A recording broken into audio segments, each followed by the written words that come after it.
Well, all hell's breaking loose in Epstein's war. The past several days, there have been speculation that Bibi Netanyahu was dead, and it turned out, he wasn't dead. But he started posting videos to prove he wasn't dead, and he'd take them in one place, and then post them a couple hours later from another place. And speculation was that the Iron Dome is broken, that they've run out of missiles, or they don't have enough to shoot down Iran's drones and missiles. And this seems to be panning out based on what we've seen over the last 3 days or so. Iran is using hypersonic missiles with cluster bombs on them. Now, to my knowledge, if you were to hit a missile carrying cluster bombs, then the cluster bombs would drop into your area. So shooting them down doesn't really do you a whole lot of good. They may not reach their target, but they're going to be dropping cluster munitions, which are terrible weapons, all over your territory. But then I started thinking, it's hypersonic missiles. How the fuck does Iran or Iran have hypersonic missiles? The only people that I knew of, I'm not a military expert, that had hypersonic missiles is the US and Russia. And the US only recently perfected the technology in the last couple of years or so that we know of. Did Russia give them the hypersonic missile? Will Russia give them a nuke? Because as we'll come up to the end of this story, Iran has come up with something very valuable that they could trade to the Russians for such technology, and the Russians probably would make that trade because it's really valuable stuff. But anyway, we have countless videos over the last 3 days or so of missiles raining down on Israel. Damage, I'll show you the clips. And the internet keeps getting shut down in Israel. Israel, I've heard, is threatening to jail people that post footage of impacts of missiles hitting inside Israel. They're going to jail people. Now over here, they're threatening our reporters with treason, threatening their broadcast licenses. So things are clearly not going well in this war. Let's look at some of these clips for what's been happening in Israel.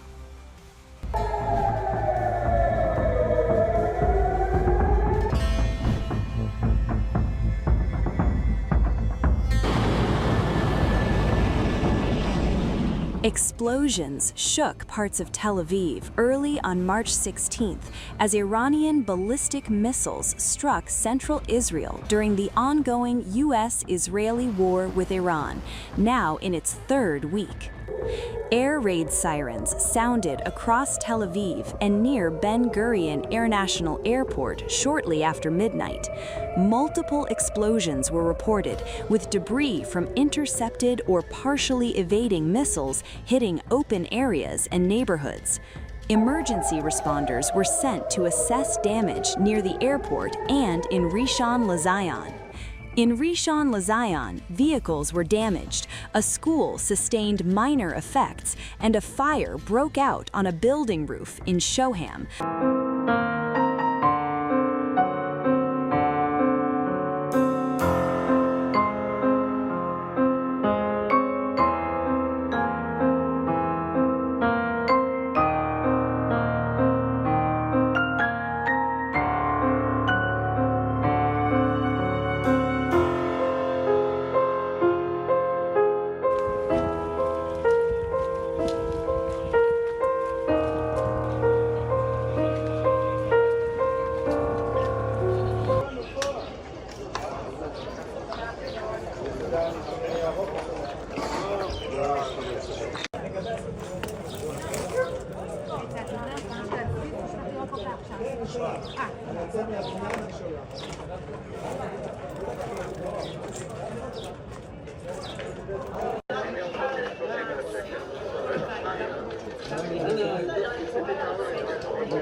Or as IDF Shield struggles amid interceptor shortage reports?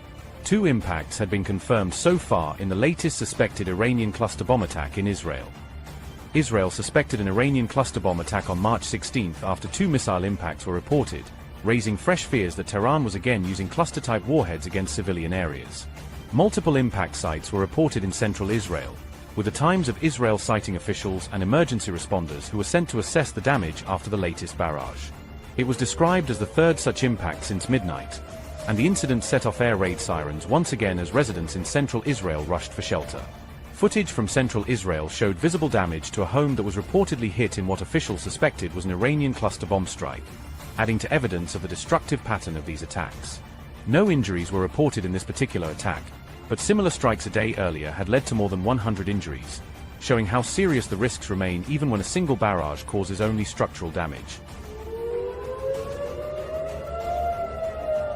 Sirens were also sounded across the Tel Aviv area, warning residents of incoming attacks as Iran's missile launches continue to trigger repeated emergency alerts. CCTV footage from March 15th showed the moment an Iranian missile struck a street in Tel Aviv, with the blast causing injuries and damage that were later confirmed by emergency responders and police. Subsequently, Iran announced the launch of the 55th wave of Operation True Promise 4 on March 16th, signaling that its campaign of repeated missile and drone attacks was still continuing.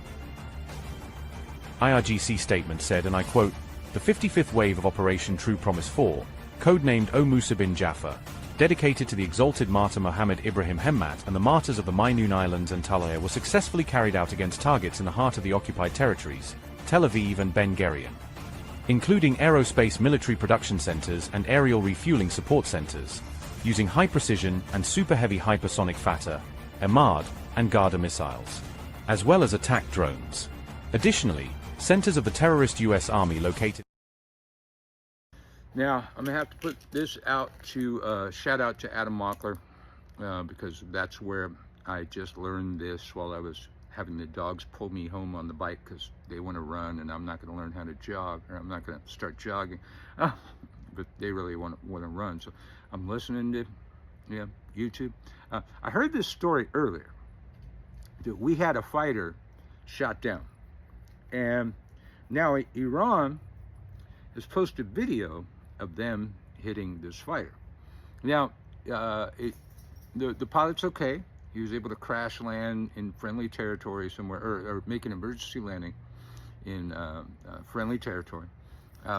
But this part I didn't know until Adam Mockler schooled me. This was an F-35, dude.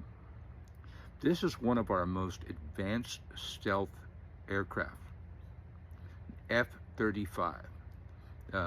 It's invisible to radar.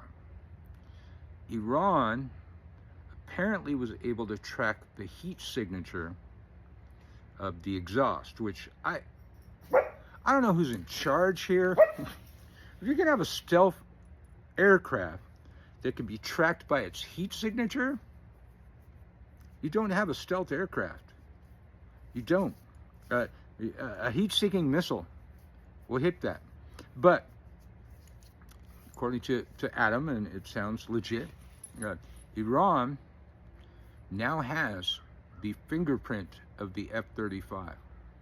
The way to spot it, the way to track it, how fast it was going, the heat coming out of the exhaust pipe, and they hit it with a missile. Now, we've been told for weeks now that Iran has no air defenses, and we're flying unopposed. Death from above, I believe Whiskey Pete said several times now, because he thinks he's playing a fucking video game. So, F-35, Russia's never been able to do that. Russia's never found the fingerprint of the F-35. That would be very valuable information to exchange with Russia, who's supporting Iran. And would it be worth a nuke? I mean, Russia doesn't care. Russia would absolutely benefit from Iran nuking something in the Middle East, probably Israel. Would they do that? I mean, they're sharing their intelligence with them, and our president's blowing it off because Putin's got dirt on our president. But you know, that's a whole other issue. But it seems the Iron Dome is cracked or broken. A lot of stuff's getting through, and Iran has a lot of stuff. They kept telling us, oh, they're firing fewer missiles. Well, they're firing fewer missiles because Russia's giving them intelligence so they can make their missiles more accurate, so you don't have to fire as many missiles. But apparently, they still have hypersonic missiles with cluster munitions on them. And then, of course, the drones. We're trying to keep up our stock, and Israel's trying to keep up its stock of the interceptor missiles that intercept these things. And those cost about $1 million a missile. And I don't know how long it takes them to produce them, but Iran's can be 20 to 30 gram per Shahed drone, and they can produce 500 of them in a day. In a day. And I'm sure they have, you know, underground places where they're making these, where they're not going to be hit. This is not going to be an easy war. It's not going to be a quick war. And our children will be sent to their deaths to distract from the Epstein files. This is about the Epstein files. More keeps coming out about the Epstein files, but it's not top on the news, and definitely not the legacy media. And that's why we need more independent media. You should maybe do it too. You know, you got a voice, you got a face, you look good on camera, man. Get some news, make your own, man. Or follow us. Thank you for subscribing, liking, commenting, all that stuff. We're going to keep following and reporting this shit that our government doesn't want us to cover, because we don't have a broadcast license. We don't. And if you come try and get me with your Gestapo, well, I'm in New Orleans. We not only have stand your ground law, we have castle doctrine. Come pounding on my door unannounced, I could shoot you through the door. Period, exclamation point. So, I'm Michael Carell from WTH News Network. Follow, like, subscribe, share it with your friends. It would help out a lot. And we're going to keep doing what we're going to keep doing, because it's something that needs doing right about now.